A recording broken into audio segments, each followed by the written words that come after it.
Bismillahirrahmanirrahim. Assalamualaikum warahmatullahi wabarakatuh. Salam sejahtera untuk kita semua. Sahabat Dayana Berbagi dimanapun saja berada. Alhamdulillah, jumpa lagi kita melalui channel Dayana Berbagi ini. Kembali kita akan melanjutkan tanya jawab program sekolah penggerak yang ada di website program sekolah penggerak. Bagian ke-20 kali ini, yakni terkait dengan masih terkait dengan pembelajaran dengan paradigma baru yang di tahun 2022 ini menjadi kurikulum prototipe yang nanti insya Allah akan dipastikan bagaimana pemberlakuan kurikulum tersebut pada tahun 2024 ya. Jadi masalahnya masih terkait dengan pembelajaran dengan paradigma baru. Pertanyaan yang akan kita jawab atau pertanyaan dan jawaban yang akan kita kupas pada bagian 20 ini adalah pertanyaan nomor 124 sampai 132.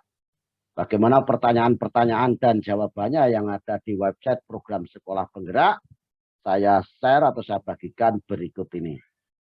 Dan akan kami bacakan. Ya, ini jadi nomor 124 masih terkait dengan profil pelajar Pancasila. Ya. Jadi, apa pengaruh profil pelajar Pancasila dalam pembelajaran di kelas? Nah, setiap mata pelajaran, program, dan kegiatan di sekolah diharapkan mendukung ketercapaian profil pelajar Pancasila dengan memasukkannya ke dalam pembelajaran. Profil pelajar Pancasila juga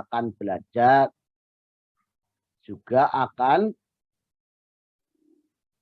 dilaksanakan dengan pembelajaran berbasis proyek dengan tema yang mendukung perkembangan kompetensi dan karakter yang dituju. Pengaruh langsung dari profil pelajar Pancasila, adanya proyek yang memperkuat profil pelajar Pancasila sejak jenjang PAUD sampai dengan SMA dan SMK dan juga di sekolah luar biasa. Pengaruh tidak langsung kepada sekolah adalah adanya asesmen nasional, khususnya survei lingkungan belajar dan survei karakter yang merupakan metode untuk menyatukan lingkungan belajar yang sesuai dengan profil pelajar Pancasila. Nah, tentu saja di masyarakat juga kalau ada yang tidak setuju dan setuju itu wajar-wajar saja. Justru dengan itu menjadikan kita semakin kaya dengan berbagai pandangan atau pendapat terkait dengan hal ini ya. Bagi yang tidak setuju ya dipersilahkan ya. Misalnya ada yang tidak setuju masa karakter kok diukur hanya pakai survei misalnya ya. Itu ya boleh-boleh saja ya, silakan saja. Apakah perbedaan profil pelajar Pancasila dengan nilai-nilai dalam penguatan pendidikan karakter atau PPK yang selama ini sudah berjalan? PPK adalah gerakan pendidikan di bawah tanggung jawab satuan pendidikan untuk memperkuat karakter peserta didik melalui harmonisasi olah hati, olah rasa, olah pikir, dan olahraga. Pentingnya pendidikan karakter yang ditunjukkan dan diperkuat dalam profil pelajar Pancasila ini digunakan sebagai arah karakter yang dituju dalam pendidikan di Indonesia. 126, jika proyek sudah melanjutkan profil pelajar Pancasila berjalan, bagaimana dengan program PPK yang berjalan? Maksudnya, jika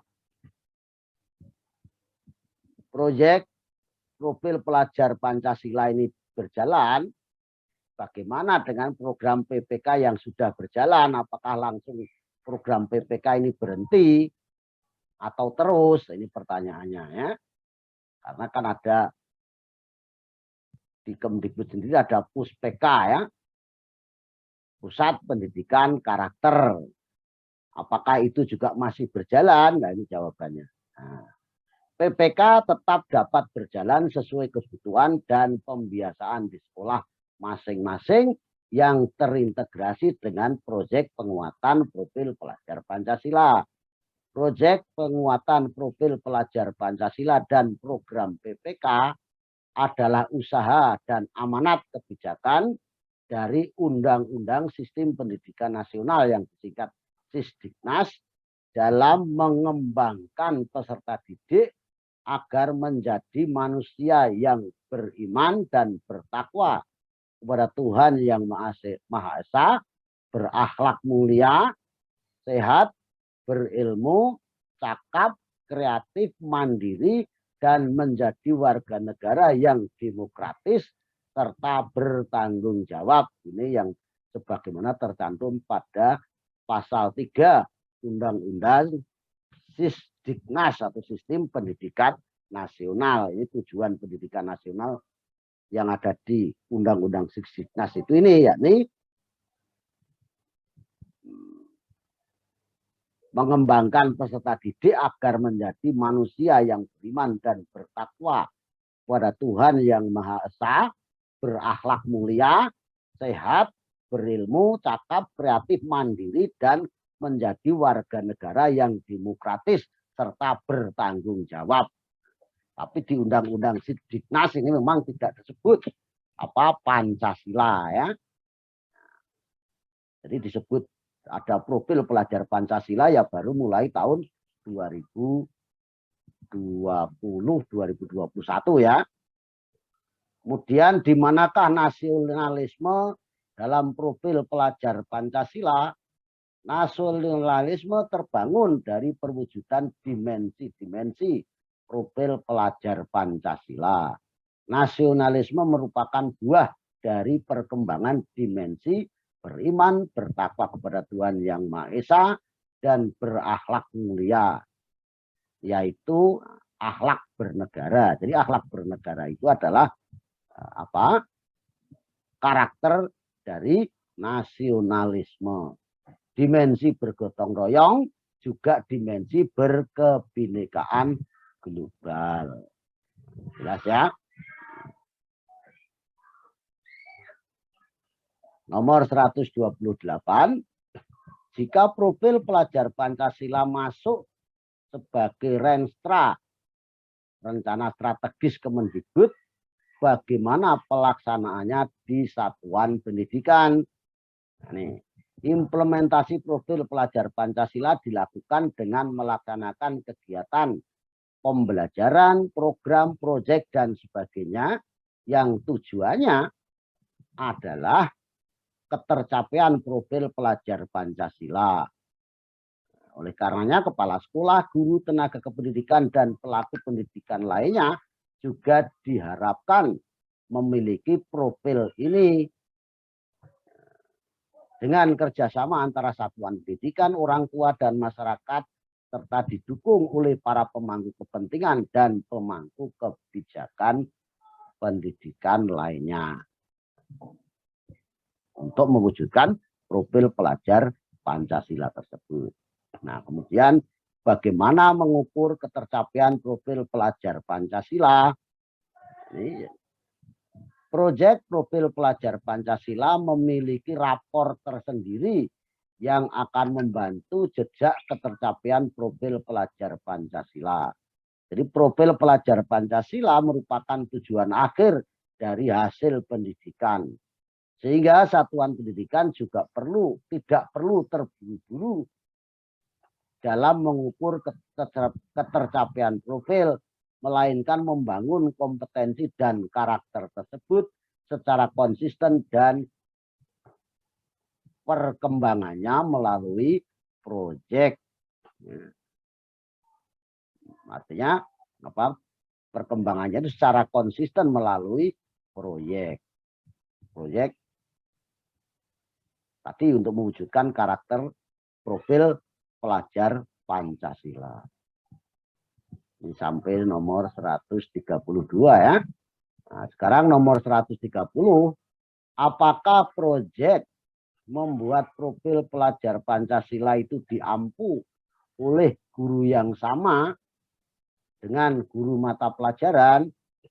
Jawabannya adalah proyek peningkatan profil pelajar Pancasila diajarkan secara kolaboratif, mengajar tim oleh guru mata pelajaran dan guru kelas kalau di SD ya. Kalau di jenjang SMP ke atas ya oleh guru-guru mata pelajaran, beberapa guru mata pelajaran yang memungkinkan. Karena proyek ini memiliki target utama pengembangan profil pelajar Pancasila, maka semua guru, baik guru mata pelajaran maupun guru kelas, perlu terlibat dalam perencanaan, pengajaran, dan penilaian. Itu terkait profil pelajar Pancasila. Nah sekarang pertanyaan 131, 132, ini kaitannya kembali ke kurikulum dengan paradigma baru yang di tahun 2022 ini menjadi kurikulum prototipe. Ya. Bagaimana bentuk struktur kurikulum dengan penerapan pembelajaran dengan paradigma baru ini? Nah, kurikulum terdiri dari kegiatan intrakurikuler dan proyek penguatan profil pelajar Pancasila. Alokasi jam pelajaran pada struktur kurikulum dituliskan secara total dalam 1 tahun. Tidak dalam per minggu ya. Tidak dituliskan dalam, kalau kurikulum sebelum-sebelumnya kan jam per minggu. Tapi di kurikulum paradigma baru atau kurikulum prototipe ini nanti alokasi waktunya adalah 1 tahun, jam dalam 1 tahun, dan dilengkapi dengan saran alokasi jam yang disampaikan secara reguler atau mingguan. Selain itu terdapat penyesuaian dalam pengaturan mata pelajaran yang dijelaskan secara terperinci dalam ini pertanyaan-pertanyaan yang sering diajukan atau FAQ per jenjang. 132, apakah ada perubahan jam pelajaran dengan adanya pembelajaran dengan paradigma baru ini atau dengan kurikulum prototipe ini? Ini ya. Tidak ada perubahan total jam pelajaran. Hanya saja jam pelajaran untuk setiap mata pelajaran dialokasikan untuk 2 kegiatan pembelajaran. 1 pembelajaran intrakurikuler dan kedua proyek peningkatan profil pelajar Pancasila. Jadi jika dihitung jam pelajaran kegiatan belajar rutin di kelas, yakni intrakurikuler saja, seolah-olah jam pelajarannya berkurang dibandingkan dengan kurikulum 2013.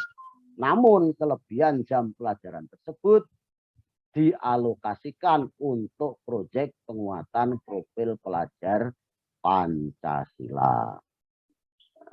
Untuk bagian ke-20, sesuai dengan rencana kita hanya bahas sampai nomor 132 atau pertanyaan dan jawaban sampai nomor 132. Nah, kiranya untuk bagian 20 kita cukupkan sampai di sini. Insya Allah pertanyaan nomor 133 dan seterusnya akan kita bahas pada bagian ke-21 tanya jawab sekolah penggerak. Bagian 21, 22 dan seterusnya. Mudah-mudahan ini menjadi jelas. Mohon maaf atas segala kekurangan dan kesilapan. Saya akhiri billahi taufik wal hidayah. Assalamualaikum warahmatullahi wabarakatuh. Salam sejahtera untuk kita semuanya. Terima kasih.